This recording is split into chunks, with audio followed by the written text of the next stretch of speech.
യേശുവിൽ ഏറെ സ്നേഹമുള്ളവരെ, പുതിയൊരു ദിവസം നൽകി കർത്താവ് നമ്മെ അനുഗ്രഹിച്ചിരിക്കുകയാണ്. നല്ല ഈശോയ്ക്ക് നമുക്ക് നന്ദി പറയാം. ഇന്ന് ഫെബ്രുവരി 11 തിരുസഭയിൽ ഇന്ന് ലൂർദ് മാതാവിൻ്റെ തിരുനാൾ ആചരിക്കുകയാണ്.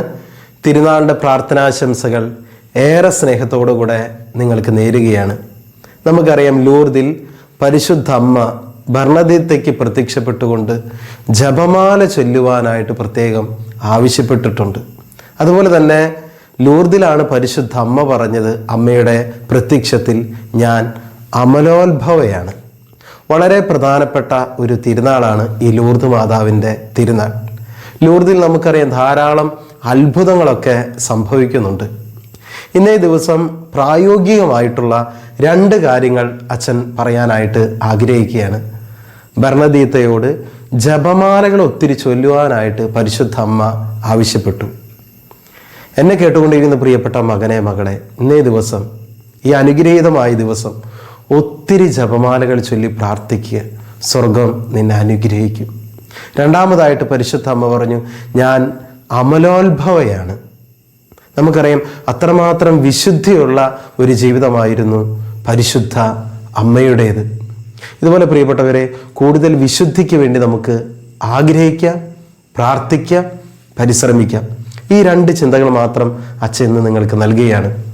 ഒന്നാമതായിട്ട് ഒത്തിരി ജപമാലകൾ ചൊല്ലി പ്രാർത്ഥിക്കുക. രണ്ടാമതായിട്ട് കൂടുതൽ വിശുദ്ധിക്ക് വേണ്ടി ആഗ്രഹിക്കുക, പ്രാർത്ഥിക്കുക, പരിശ്രമിക്കുക. ഇന്ന് രോഗീ ദിനം കൂടിയാണ്.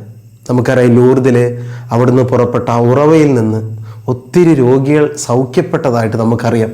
പ്രിയപ്പെട്ടവരെ, ഈ രോഗീ ദിനത്തിൽ നമ്മുടെ ജീവിതത്തിൽ നമ്മൾ കടന്നു പോകുന്ന അവസ്ഥകൾ, രോഗാവസ്ഥകൾ എന്തും ആയിക്കൊള്ളട്ടെ, ചെറിയ രോഗമായിരിക്കാം, മാരക രോഗമായിരിക്കാം, ഇന്നേ ദിവസം ഈ അനുഗ്രഹീത ദിനം, രോഗീ ദിനത്തിൽ നമുക്ക് സൗഖ്യത്തിന് വേണ്ടി പ്രാർത്ഥിക്കും. അച്ഛൻ പറഞ്ഞതുപോലെ ഒത്തിരി ജപമാലകൾ ചൊല്ലി ഇന്ന് സൗഖ്യത്തിന് വേണ്ടി പ്രാർത്ഥിക്കാം. ഈശോ അത്ഭുതകരമായിട്ട് നിൻ്റെ ജീവിതത്തിൽ ഇടപെടട്ടെ. ഞാനും പ്രാർത്ഥിക്കുന്നു. നമുക്കൊരുമിച്ച് പ്രാർത്ഥിക്കാം. ലൂർദ് മാതാവിൻ്റെ പ്രത്യേകമായ സഹായം നമ്മുടെ ജീവിതത്തിൽ ഉണ്ടാകട്ടെ. കൃപയ്ക്ക് വേണ്ടി പ്രാർത്ഥിക്കുക. നല്ല ഈശോ, ഈ സന്ദേശം കേട്ടുകൊണ്ടിരിക്കുന്ന ഓരോ മക്കളെയും ആശീർവദിച്ച് അനുഗ്രഹിക്കണമേ എന്ന് പ്രാർത്ഥിക്കുന്നു. ലൂർദ് മാതാവിൻ്റെ പ്രത്യേകമായ സഹായം തേടി പ്രാർത്ഥിക്കുന്നു. അമ്മ മാതാവ്, ഞങ്ങളെ സംരക്ഷിക്കണമേ. കൂടുതൽ ജപമാല ചൊല്ലി പ്രാർത്ഥിക്കുവാൻ, വിശുദ്ധിയിൽ ജീവിക്കുവാൻ ഞങ്ങളെ സഹായിക്കണമേ. യേശുവിൻ്റെ അധികാരമുള്ള നാമത്തിൽ അതിനായി ഇവരെ ഞാൻ ആശീർവദിച്ച് അനുഗ്രഹിക്കുന്നു. ഇപ്പോഴും എപ്പോഴും എന്നേക്കും. ആമേൻ.